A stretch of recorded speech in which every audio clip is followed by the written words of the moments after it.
Tonight at Vespers, we prayed the following hymn. Come, all you faithful, let us celebrate the memory of our holy ancestors, Anthony the Great, Euthemius the Illustrious, and each and every one.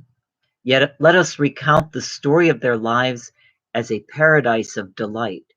In joy, let us praise these trees planted by our God, for they have borne the fruits of immortal life and have presented them to Christ as food for our souls.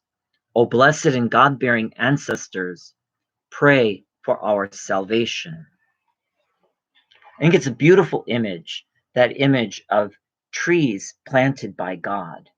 And we might remember how the Lord came upon a fig tree that wasn't bearing any fruit, and he cursed it. And, maybe it was a surprise. Maybe it wasn't a time for fig trees to bear fruit, but he cursed it and it shriveled up. And the disciples following him were astonished when the next day they saw the tree all shriveled up.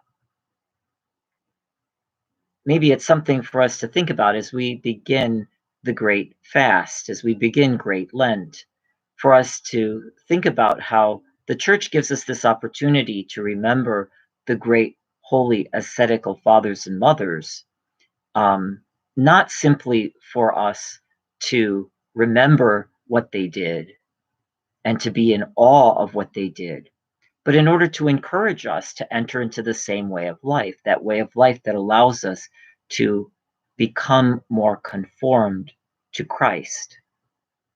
It is a hard thing, after all, to seek after a God who doesn't just do whatever he likes to make himself comfortable, but we actually have a God that's willing to dwell among us and suffer for our sake. It's unique in our religion that God suffers willingly, that he loves us enough to be with us in our suffering, even when we don't realize how much we're suffering, and that he allows us, he submits to the cross. He allows us to crucify him. And again, because as when Saul was crucifying Christ, when he was torturing Christ by stoning Stephen and the other martyrs, or having him stoned, Christ identified with all of that. Christ identified with the people who were being persecuted in his name.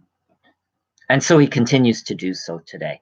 And so we have this wonderful opportunity to remember, not just to remember with our minds, but to remember in our bodies, to remember with the very way of life. And to allow God to plant us as trees too, as trees from paradise. Because after all, we're made in his image and after his likeness. Another hymn from Vespers tonight. Preserving intact the image and likeness and the mastery of the Spirit over passions, you have become most like the image of God. You bravely overcame your nature, submitting evil to good and flesh to spirit. You have attained the summit of monastic life.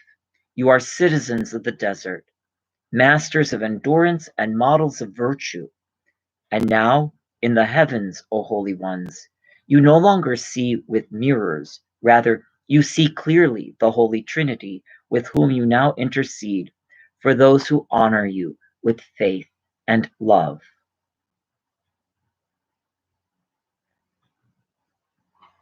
We too are made in the image and after the likeness of God, and we have that opportunity in God's grace to allow ourselves to grow in his likeness. We prayed from the Psalms tonight, that Prokimenon, O God, you are my defender, and your mercy goes before me. And especially with Sunday being the celebration of Forgiveness Vespers, we might really take this to heart and allow ourselves to step back from defending ourselves, to allow God to be our defender, to trust that his mercy really does go before us. And sometimes we have to suffer just as Christ suffered, and maybe not even as badly, even though we might put up more of a struggle against it. To allow ourselves to really give witness by our accepting of the suffering, that God really is our defender, that we don't need to defend ourselves, that whatever people might say to insult us or humiliate us is an opportunity for us to rejoice in the Lord, as St. Francis did. St. Francis was taken by the example of the martyrs, but also the cult of the martyrs in the church. And, he exhorted us not to just seek to remember them with our minds, but to remember them with our way of life. Not to seek glory and honor simply because we know about them, but to imitate them.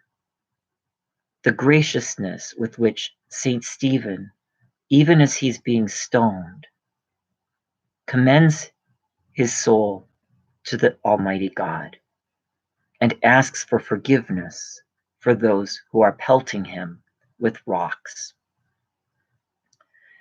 And so we have this wonderful celebration of the holy ascetical fathers and mothers, not because everybody has to go out into the desert to live some kind of ascetical life, but because each of us is called to let go in some fashion of the comforts of this world, and to let go of our desire to protect ourselves, to defend ourselves against every insult, and to come closer to the heart of Jesus Christ. God bless you all.